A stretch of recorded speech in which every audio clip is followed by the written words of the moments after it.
Hello friends, मैं Sumit Agarwal legal channel में आप लोगों का स्वागत करता हूं। इंडियन एविडेंस एक्ट में हम लोग कार्डिनल प्रिंसिपल ऑफ एविडेंसेस पढ़ चुके हैं। उसमें हमने exclusion of oral evidences by documentary evidence cover कर लिया, जो सेक्शन 91 92 में है। उसके बाद हमने पेटेंट एंड लेटेंट इफेक्ट्स भी कर लिए, जो सेक्शन 93 से लेकर के 99 तक बताया गया है।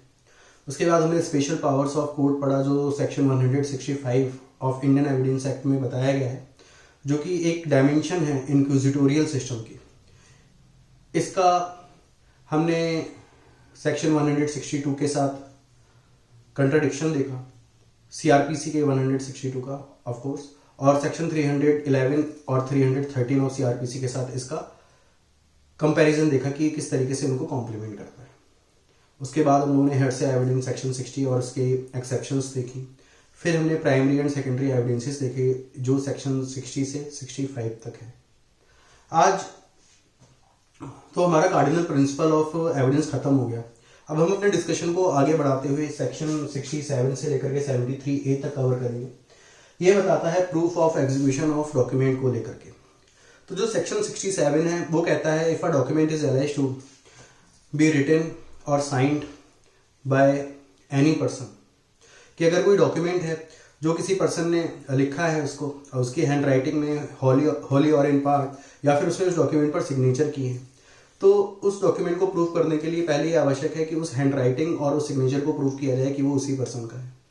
तो हैंड राइटिंग या सिग्नेचर को प्रूफ करने के लिए उसको क्या करना होगा, कैसे किया जाएगा इसको प्रूफ? इसके लिए सेक्शन 45, 47, 59 और 73 यूज कराए जाते हैं, इंडियन एविडेंस एक्ट में दिया गया है। सेक्शन 45 बताता है एक्सपर्ट ओपिनियन को, यानी कि जो एक्सपर्ट है, हैंड राइटिंग एक्सपर्ट कह सकते हैं यहाँ पर, वो बताता है कंपेयर करके। या सेक्शन 47, कोई पर्सन है जो एक्वेंटेड है with the hand writing of the person एलिज्ड with for over a period of time, कि कोई पर्सन है सालों से किसी पर्सन की हैंड राइटिंग को देख रहा है और जानता है कि इस पर्सन की हैंड राइटिंग है, तो उसकी ओपिनियन के थ्रू हम प्रूव कर सकते हैं। सेक्शन 73 कोर्ट को ये पावर देता है कि इसके अंदर अगर किसी पर्सन ने किसी डॉक्यूमेंट को अपने हाथों से बनाया है, लिखा है या साइन करा है, सील लगाई है, तो कोर्ट उसके किसी पुरानी प्रूव्ड डॉक्यूमेंट पे जो हैंड राइटिंग है उसके साथ कंपेयर करके इस चीज को प्रूव कर सकता है कि जो हैंड राइटिंग है वो उसी पर्सन की है। यहाँ पर उस पर्सन का डायरेक्ट स्पेसिमेन भी मांगा जा सकता है कंपैरिजन के लिए। सेक्शन 73 को म्यूटेटिस मिटेंडिस, यानी कि विद नेसेसरी चेंजेस अप्लाई भी किया जा सकता है अगर फिंगरप्रिंट इंप्रेशन का केस हो तो। उसके बाद सेक्शन 67A आता है। सेक्शन 67 बात करता है डिजिटल सिग्नेचर या इलेक्ट्रॉनिक सिग्नेचर्स की।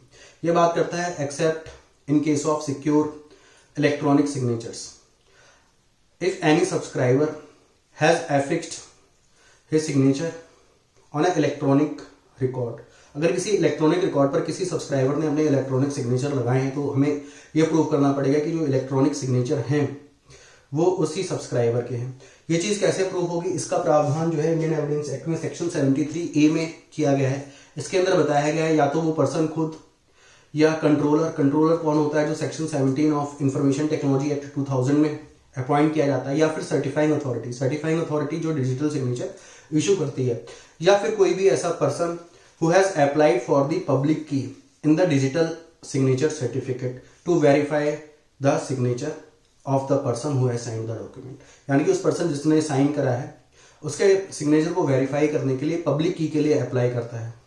तो इस तरीके से हम जो है इलेक्ट्रॉनिक सिग्नेचर को वेरीफाई कर सकते हैं। इसके बाद हम अपने डिस्कशन को आगे बढ़ाते हैं। कोई डॉक्यूमेंट है, या तो वो अटेस्टेड हो सकता है या वो अटेस्टेड नहीं हो सकता है। इसका प्रावधान जो है इंडियन रजिस्ट्रेशन एक्ट में सेक्शन 17 और सेक्शन 18 के अंदर किया गया है।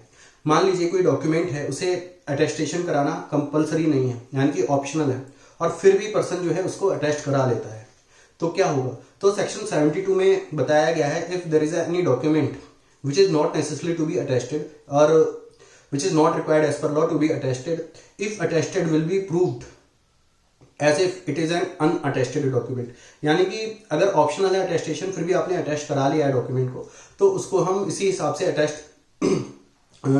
से प्रूफ किया हुआ मानेंगे, जैसे एक अनअटेस्टेड डॉक्यूमेंट को प्रूफ किया जाता है।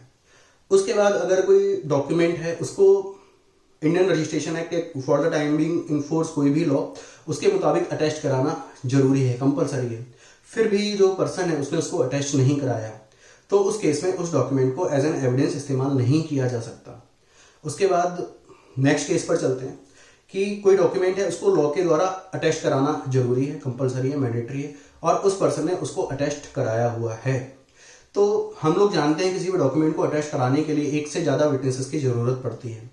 तो अगर कोई document as per law attest कराना मैंडेटरी है और उसको अटेस्ट करा दिया गया है, तो हम किसी एक एटलीस्ट वन अटेस्टिंग विटनेस को बुलाएंगे टेस्टिमनी देने के लिए कि डॉक्यूमेंट के एग्जीक्यूशन की।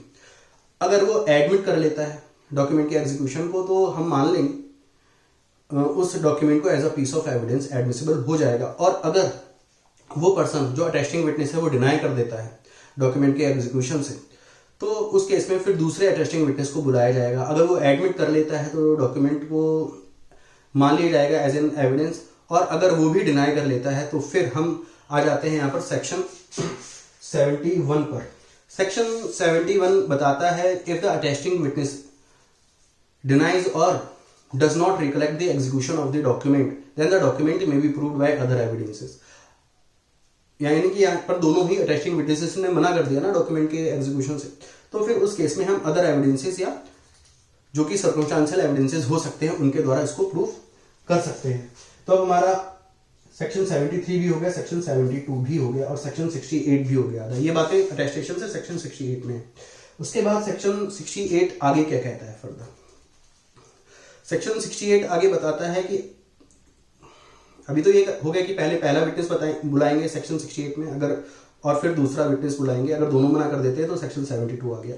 आगे सेक्शन 68 कहता है कि डॉक्यूमेंट अगर इंडियन रजिस्ट्रेशन एक्ट में मैंडेटरी है उसको रजिस्टर कराना। सेक्शन 17 में डॉक्यूमेंट्स की लिस्ट दी गई है जो रजिस्टर कराना मैंडेटरी है।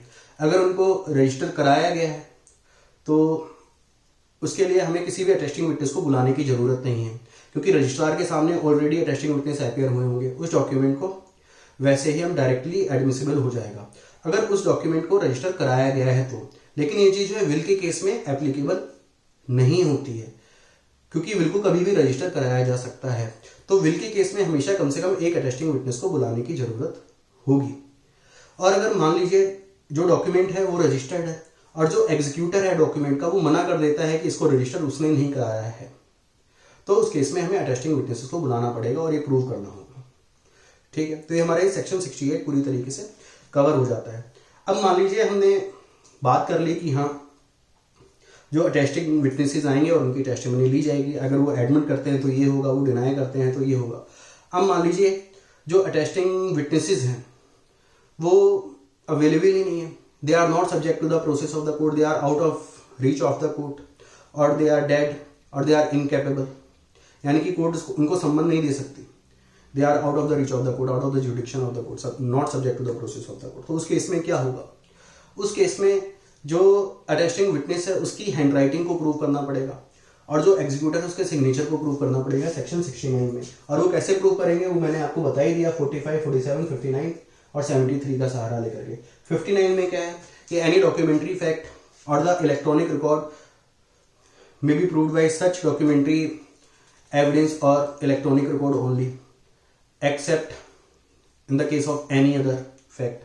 यानी कि यहाँ पर ओरली आपको प्रूव करना पड़ेगा। कोई थर्ड पर्सन होगा वो कहेगा ये डॉक्यूमेंट मेरे सामने एग्जीक्यूट हुआ है या मेरे सामने टेस्टिंग विटनेसेस ने इसमें साइन करे हैं, तो एज एन ओरल एविडेंस उसका जो एविडेंस है वो एडमिसिबल हो जाएगा।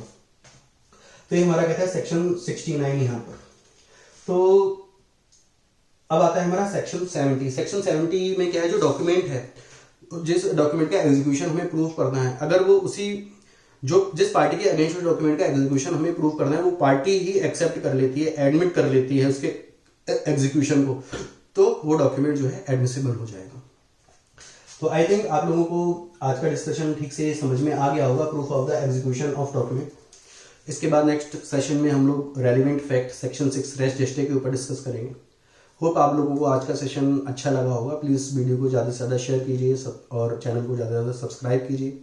अगर आप लोगों की कोई वैल्यूबल सजेशंस हो तो प्लीज़ कमेंट बॉक्स में लिखिए ताकि मुझे और ज़्यादा वीडियोस बनाने का एनकरेजमेंट मिले। Thank you.